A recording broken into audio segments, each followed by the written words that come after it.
അഴീക്കൽ സുബ്രഹ്മണ്യസ്വാമി ക്ഷേത്രത്തിൽ ഉത്സവത്തിന് കൊടിയേറി. മാർച്ച് 5-ന് ആറാട്ടോടെ ഉത്സവവും സമാപിക്കും. അഴീക്കൽ സുബ്രഹ്മണ്യസ്വാമി ക്ഷേത്രത്തിൽ കുംഭഷഷ്ടി മഹോത്സവത്തിന് കൊടിയേറി. തന്ത്രി താഴമൺ മഠം കണ്ഠരര് മോഹനരന്റെയും മേൽശാന്തി വൈക്കം വിനോദനാരായണന്റെയും കാർമ്മികത്വത്തിലായിരുന്നു കൊടിയേറ്റ് ചടങ്ങുകൾ നടത്തിയത്. തുടർന്ന് വലിയ കാണിക്ക സമർപ്പണവും ആകാശവിസ്മയവും നടന്നു.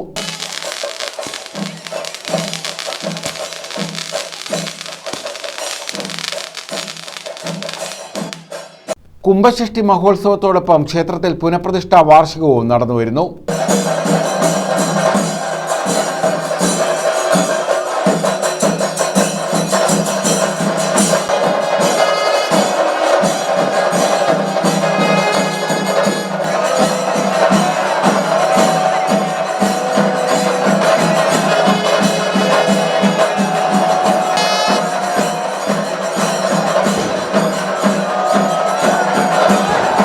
മാർച്ച് 5-ന് ആറാട്ടോടെ കുംഭഷഷ്ടി മഹോത്സവത്തിന് സമാപനമാകും.